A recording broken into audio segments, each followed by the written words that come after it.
Hitting week 2, part 2 of our series on the good life. Just in case you weren't here last week, to recap the idea that we've taken from Randy Alcorn, and a link to his book is at the bottom of the YouVersion notes, by the way. But where his book is entitled, Giving is the Good Life. And the big idea there is that we are all, whether it's conscious or unconscious, looking for the good life. The good life being contentment, peace, joy, satisfaction, security, etc. People might define it slightly differently, but underneath it all, we're looking for the good life. And I've been very encouraged and challenged, even just personally, as we've worked through the practice. Some of you have done that in life groups, as I've read through the book, listened to various podcasts. And this is a topic that obviously I've been exposed to for most of my life, actually. But just being so challenged and encouraged with the idea that generosity really is a part of what leads to the good life. Last week I was quite specific about the word generosity as opposed to giving, because I think it's possible to give without being generous. And so I can't promise you that giving is going to bring about joy and all the rest. There have definitely been times where I've given and I haven't felt joy or peace. In fact, I might have felt some anxiety. Anyone ever done that? Where you've given and it's like, oh, what have I done? I remember, if you've been around for a very long time, you might have heard me share this story, but I remember when I first went to Australia as a 19-year-old to go and study, I had just enough money for kind of the first term, and I was having to pay board and lodging every week, etc., and my parents couldn't help with that, so I needed to find work, which I was struggling to do, and I went to an event where they did a really good job of taking up the offering. Like, they did a good job. They did a good job. And I felt prompted to give everything that I had. And by the way, it wasn't on that first night, because it was actually like a weekend thing. It wasn't on the first night, it was actually on the second night. So I actually had time to think about it. And by the way, just in case you haven't heard this or read these scriptures, it is unhealthy, it's unwise, it's unnecessary, it's just damaging in so many ways to give out of pressure, manipulation, or compulsion. So this wasn't that. Actually, I wasn't sure, to be honest. I was 19, right? And so I literally, back then it was cash, and I brought all the cash with me that night and gave it all. And I'm not joking, I'm not exaggerating when I tell you that as people would like walk around with offering bags or containers, it genuinely crossed my mind to chase after the person that had just walked. I was, oh, like that sense of like, what have I done? What have I, like, seriously? I don't even know if I slept that night.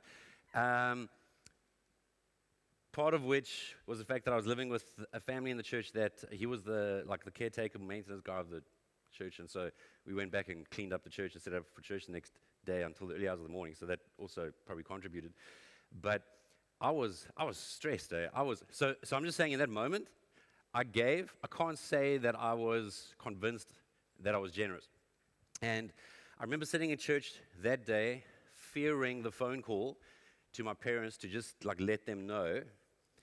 Which, if it was now, I probably wouldn't let them know. I would just probably lie, or I'm not sure I would have confessed this. And back then, I mean, this was in the mid-90s. A phone call, there's like a 2-second delay for every. I mean, it's just torture. Anyway.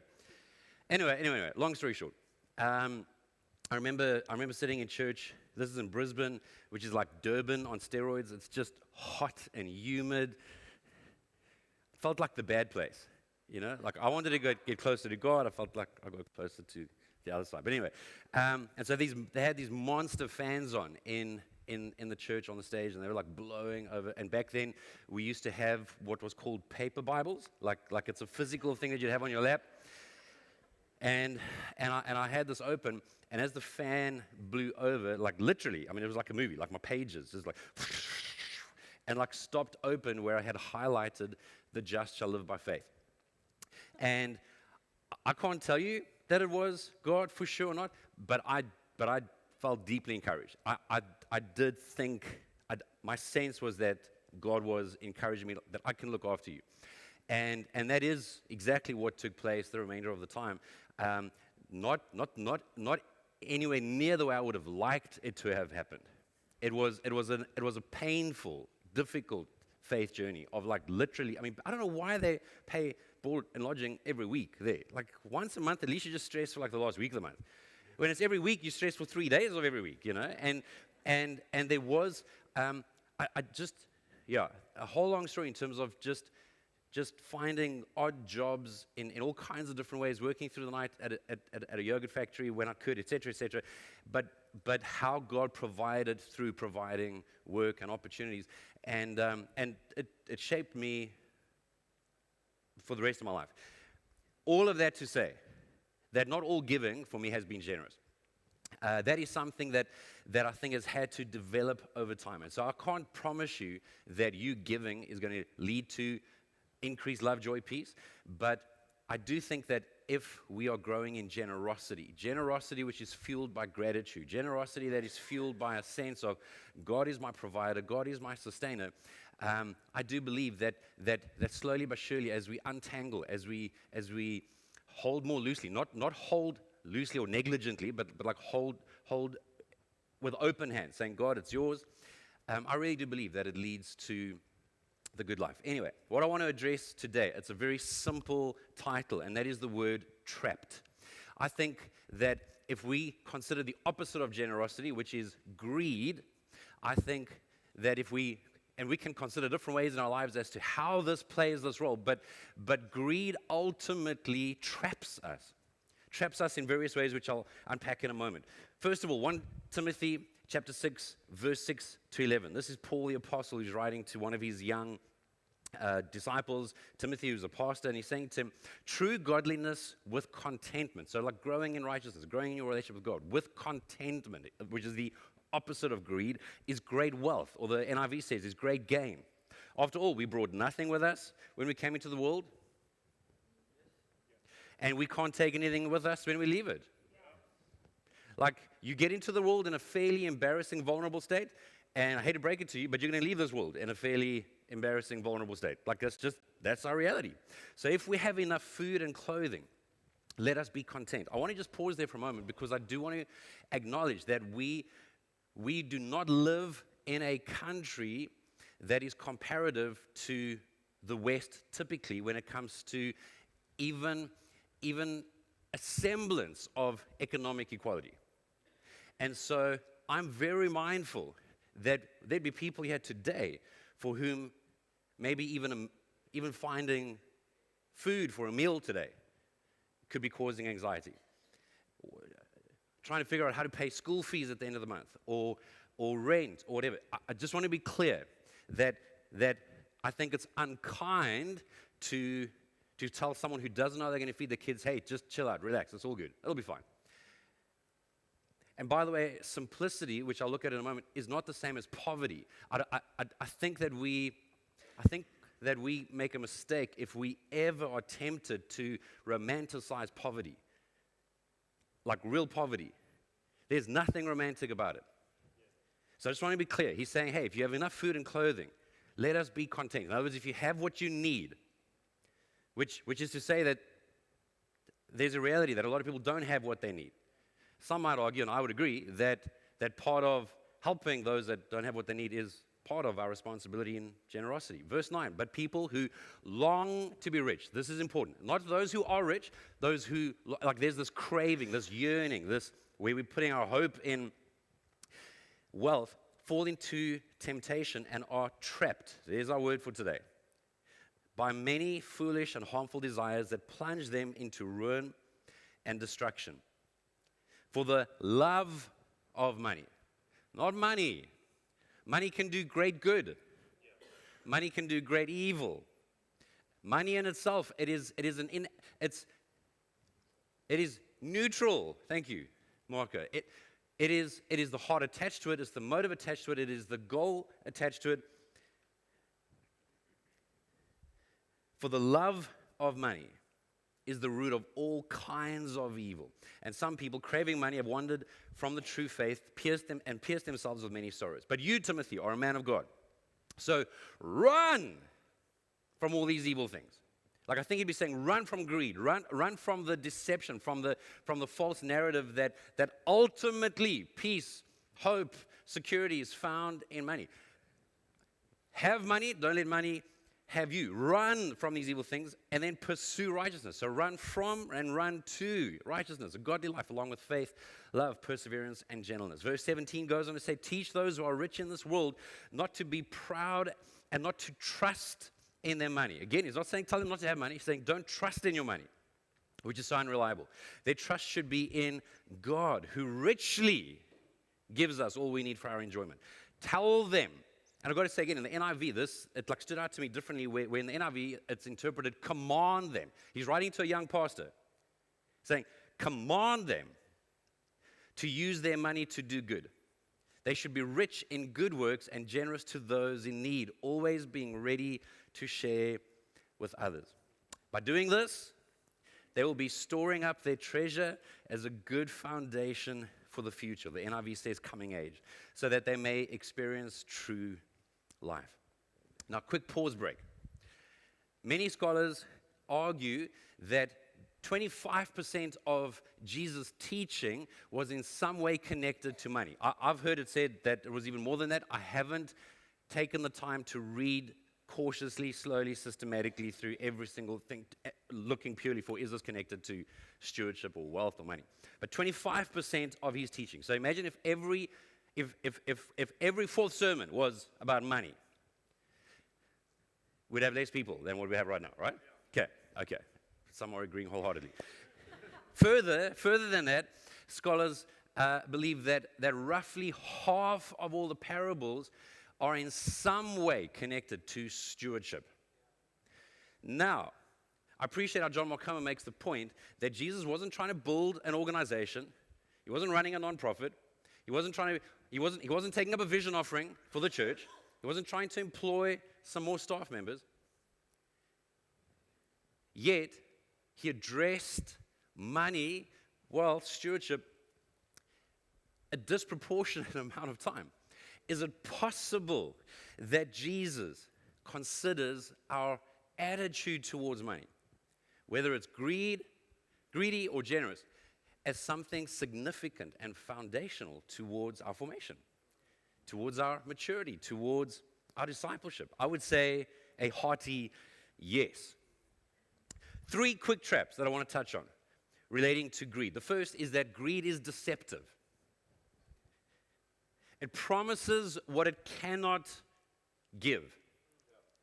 Now, I'm not saying that it doesn't give it on a superficial level or short term, but I'm saying not on a deep level and not long term. It promises happiness, contentment, even a sense of identity, a felt sense of security. It promises us in some ways, subconsciously, things that actually only putting our faith and hope in God can provide. Jesus is quoted in Mark chapter 4, verse 18, saying, still others like seed among the thorns hear the word, but the worries of this life, and then look at the next 2 words there, the deceitfulness of wealth. It's interesting that Jesus in this context, now in other places he does refer to like if we kind of, as we mentioned last week, approaching money as though it's a small g God, there's an evil force behind that. But in this case, he's not saying that money is evil or wealth is evil. He's saying that it's deceitful. It's the myth of more. It's that idea of if I just have a little bit more, if I can just increase that wage or salary or grant or okay, quick moment for honesty. Anyone ever thought yes, if I could just win, fill in the blank on the lottery? I mean, I don't play, I never have, but yes, and we all have a figure, right? Whoa, some of you weren't ready. Anyone ever thought yes, if we just won X amount? Okay, 17 of you are honest. Hey, I've thought that, many times. Both in the church context and our personal context, that would just make life easier. And on some level, of course it would. I think it would be foolish to say that it wouldn't. But the problem is that it's never enough. And that's the risk.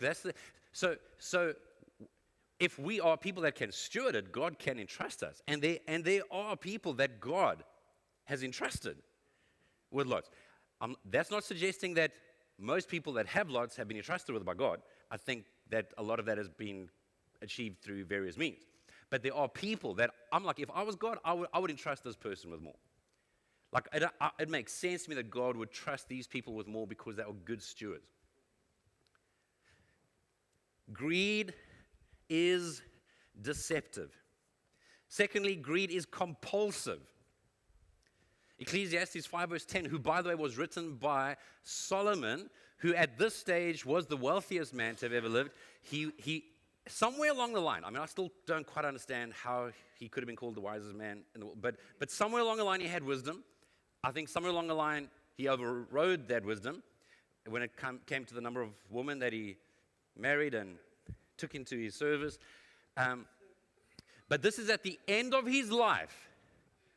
He's experienced it all. Jim Carrey said something similar. Like, I wish everyone could experience fame and wealth and all, and realize that it doesn't deliver what you think it would. He's like, those who love money will never have enough.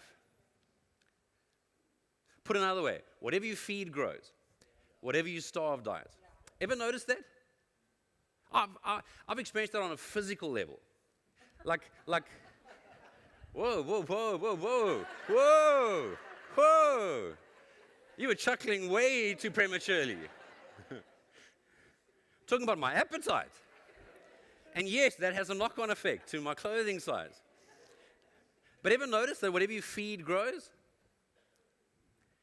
So, as many of you know, to my shame, or not shame, to my embarrassment, that I enjoy chocolate. I haven't had any for a long time, but I enjoy chocolate. The more I have chocolate, you know what? The more I want chocolate. There's a lot of other stuff that I'm not fazed by. You can put stuff, that's okay. As I've said before, I do not understand people that can have like 2 blocks of chocolate and put the rest of the slab in I'm like, you are insane. There's no way that you're enjoying that. If you're enjoying that, are you satisfied? You mad. So for me, I have to starve the appetite. Ever notice how you don't satisfy an appetite long term? Short term, yes.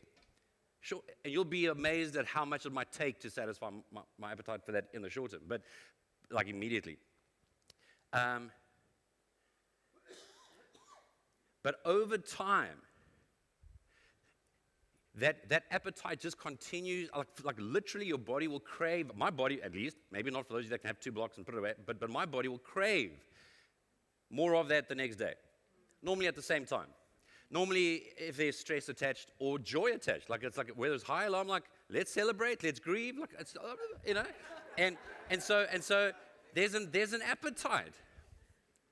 The only way for me to get rid of that appetite, that craving, is to actually starve it. And I have good news. For the last 3 months, I've starved my appetite for sugar, gluten, dairy. You're like, what are you eating? A lot of salad and other stuff.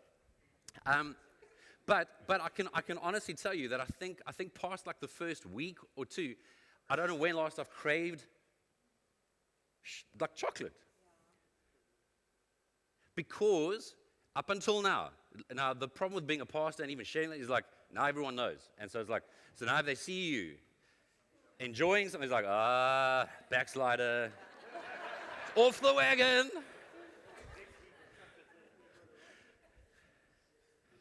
So don't buy me chocolate, okay? Don't buy me chocolate. I'll say, get behind me, Satan. But honestly, I can, like there've been many times where I've been at events or I've had to travel or whatever the case is, and people are eating nice things around me. It honestly hasn't been hard. The reason is because I've starved that appetite for now. I'm hoping that and I don't say this lightly, that by God's grace I'll be able to starve that for a long time, if not as a whole. Greed is compulsive. If we allow a lack of self-control to just keep giving in to every desire, everything that we want, it's not going to satisfy it. It is compulsive. It'll just continue to increase. And the third and final trap is that it's divisive. I believe that greed is divisive. Greed never unites, unless it's uniting one or two people, like two people that are maybe going to benefit at the cost of others. Sure, it might unite them, like, might unite a couple of thieves or might unite a couple of politicians or whatever. But greed does not unite people. It does not unite community. Greed divides. Greed exploits others. Yeah. Again, just think about the fact that we live in the most or one of the most unequal countries in the world economically, and yet still, in so many cases, and I don't want to feed anger or outrage. Please don't hear what I'm not saying. Because that doesn't help. And in fact, that leads us to sin, if that happens. But this is how deceptive, how subtle, how compulsive, and how divisive greed is, that even in a context like ours, it's amazing at just how often people that are in a better situation are still tempted to exploit those that are in a worse situation to get them to do the maximum for the minimum. That doesn't build unity. It divides. Generosity unites. Yeah. Again, I'm not saying giving, because giving can be paternalistic, it can be patronizing, it can be so that I look good. I mean generosity, where it's a gift, there's grace, there's no strings attached. Generosity unites. Greed divides. Now, I've spent way too much time on the problems. Let me wrap up with some solutions. Solutions to the trap of greed. Number one is contentment. And I wish that we could all just say, okay, I'm going to be content. That's never worked for anybody. Randy Alcorn says that those who love and serve Jesus can be truly content. Those who love and serve money can never be. It doesn't matter how much you have. You can try and satisfy every possible appetite. You'll never experience real contentment. Greed is being unsatisfied and racked by a desire for more. Contentment is the complete opposite, where it's actually being deeply grateful for what you do have. And some of you might know people where it's not because of circumstances, not because of what they do have. There's just somehow they've managed to generate a level of gratitude. A level of gratitude that actually it's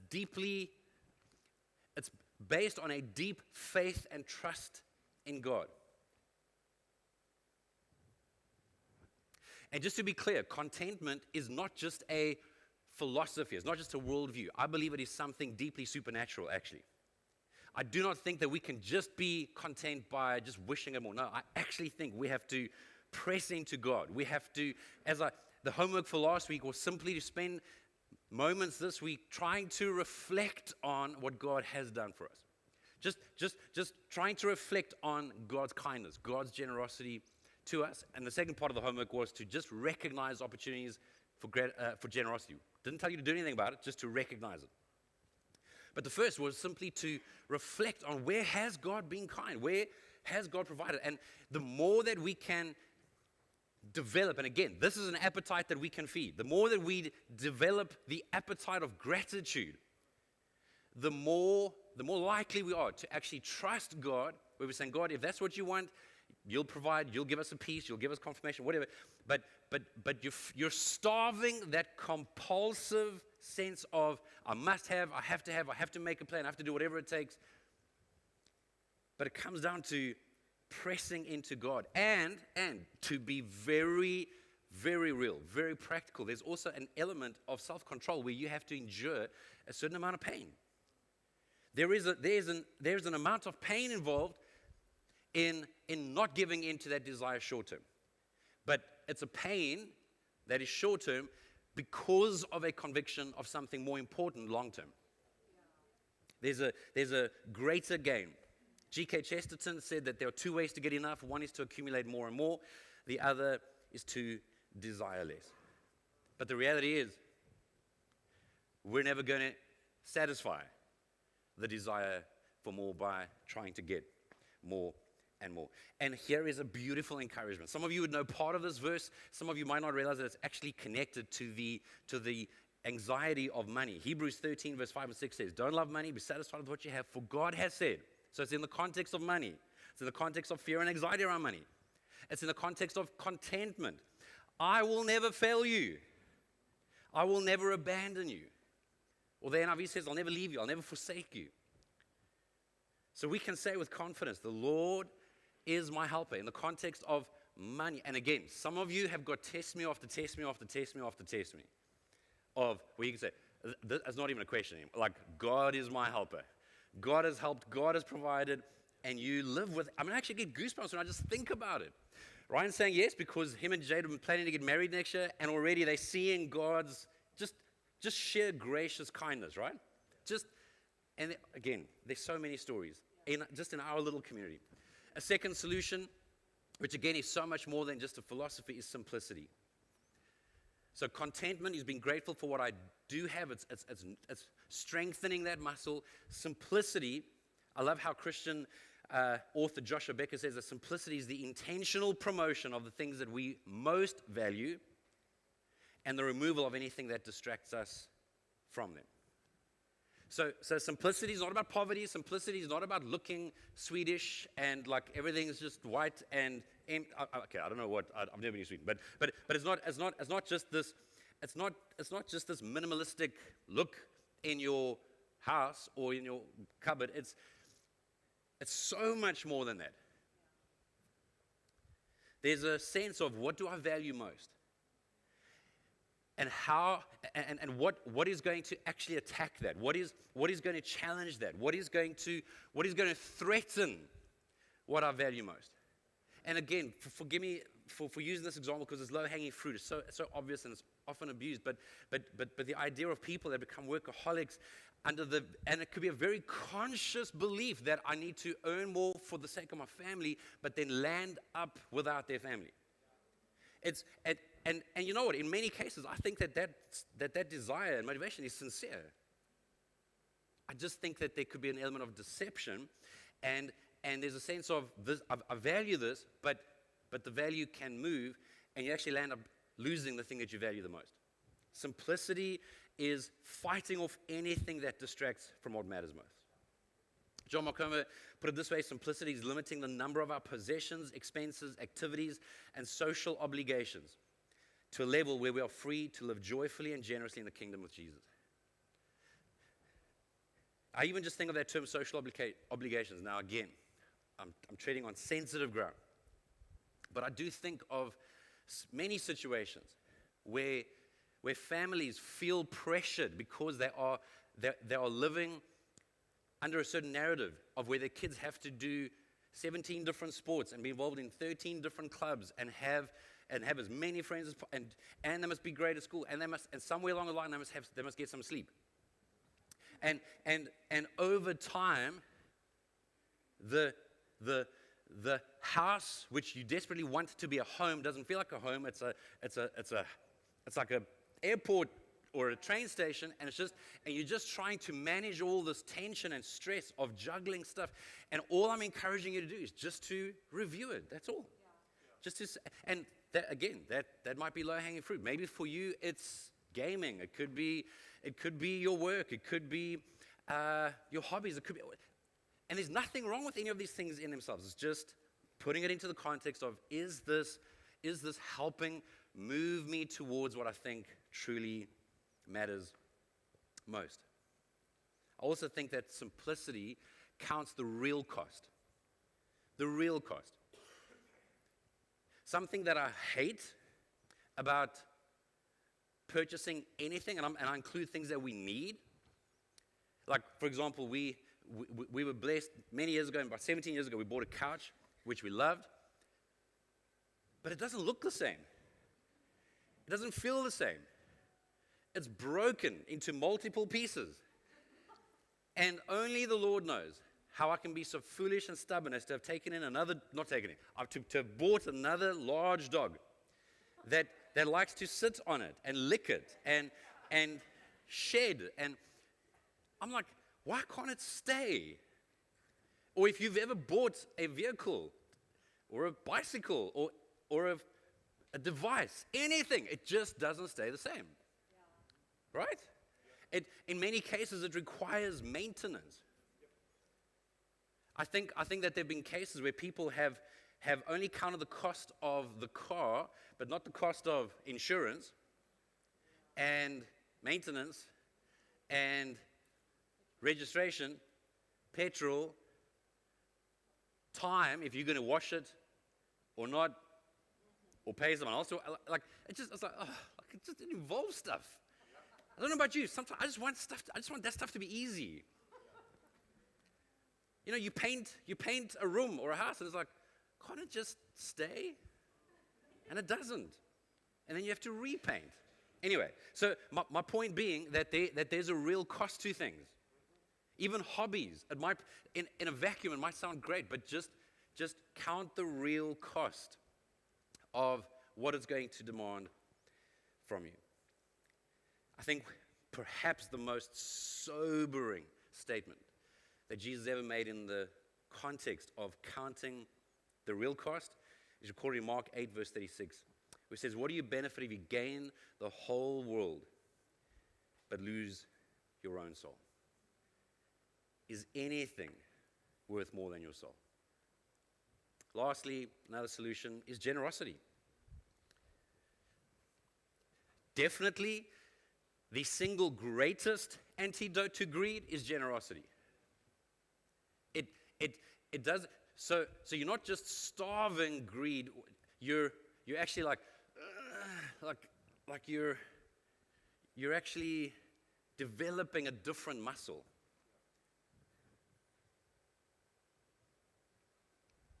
Last week, I encouraged you to simply reflect on God's goodness towards us, and in the hope that maybe there's some very real, sincere gratitude that wells up towards God, not just a happy life, I mean towards God.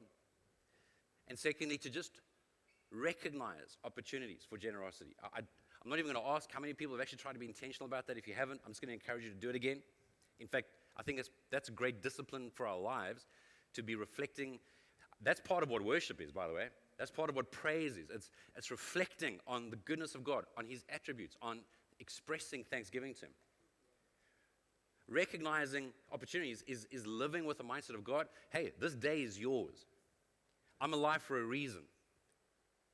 And so help me to just be sensitive, to be aware, to be interruptible, which, by the way, the more complicated, the less margin we have in our lives, the less we are living with a healthy sense of simplicity, the less interruptible we are. The more irritable we are, the more highly strung we are, the less rest we have, the less we can manage things. And thirdly, which is my goal, my hope for this week, which again is not just a one and done, but in the hope of this becoming a part of our worldview, a part of our paradigm, a part of our muscle, is to actually be generous. Like respond. So let's reflect on what God has done. Let's recognize opportunities for generosity, but then let's actually risk responding. I'm not suggesting you bet the farm if it's like, don't go and give someone, the keys to your house. I'm just saying, just to respond. Start off small. If it's something significant and massive and has massive implications and for yourself and others, I would take time. I would speak to those that are affected. I would, that's a different story. But for this week, can we just do some easy stuff? Let's even call it cheap, some cheap stuff. Just some cheap, and maybe for you that can't be anything financial. Maybe it's just being conscious. There was a particular conversation earlier this week where I'm like, in fact, anyway, I'm like it was an interruption, number one, which in that moment for my personality was just hard and painful, and it just wasn't ending. And everything in me is like, oh, Lord, help me to be generous, please. Generous in the sense of patience, generous in the sense of love. I knew that, don't worry, it's none of you, okay? For real. Just in case you're thinking, I spoke to Jason during the week. It wasn't you. In fact, I don't often struggle with it like this. This was just for a bunch of reasons on this particular day. But my point is trying to be mindful of, I'm not feeling generous. So it could just be that you respond to an opportunity to be generous in just listening to someone, in just taking a bit of time.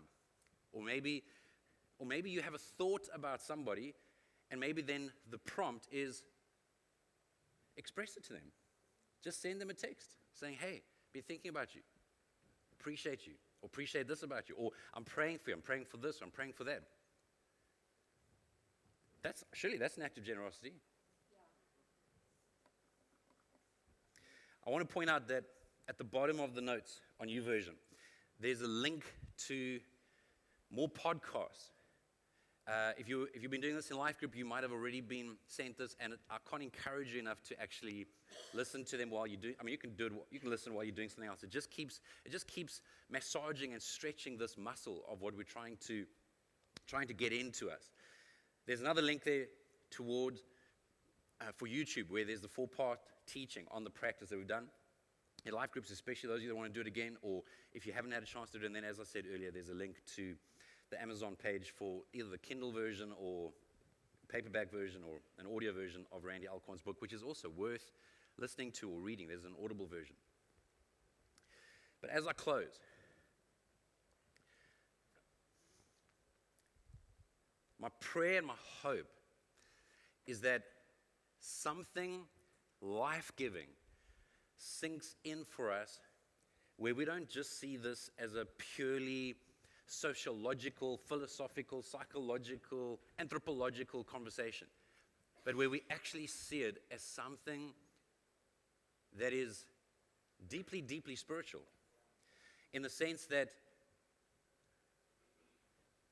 God is inviting us to actually trust Him. God is inviting us to appreciate what we do have, which is not to be in denial of what we don't have. And again, I'm just saying, there are people, in fact, I would imagine that there are many people that have unmet needs. Many people, for different reasons. And there's stress and anxiety.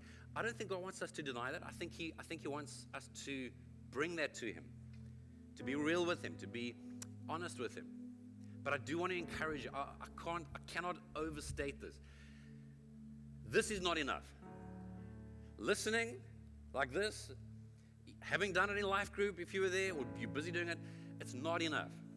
You can listen, you can agree, you can even be somewhat moved. You might have even had a single goosebump. I don't know. It's not enough.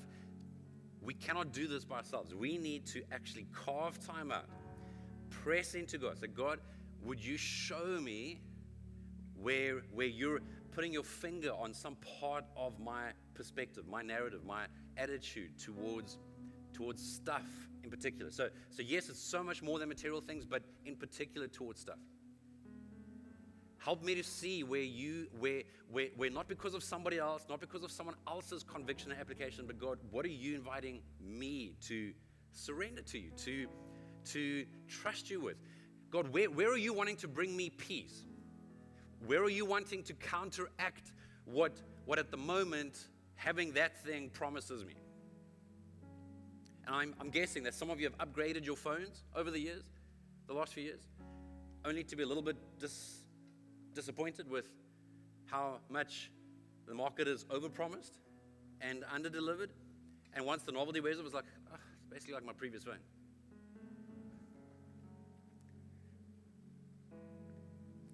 All I'm encouraging you towards is that we actually need to nurture our relationship with God, our prayer life, us being honest with God, us allowing time to sit in the tension.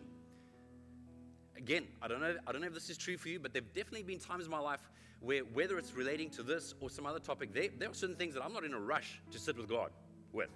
Like, where I'm like subconsciously, like, I'll get to that when I feel like I have the capacity. And so there's this tension over, do I actually want to even sit and hear His opinion? Do I want to actually allow Him to speak into this area of my life? So, can I get you to stand for a moment?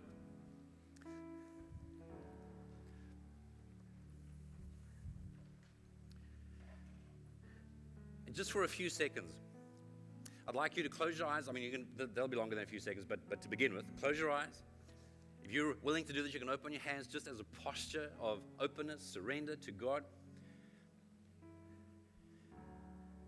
And just then for a few seconds, can I ask you just to ask God, Lord, what are you trying to bring to my attention?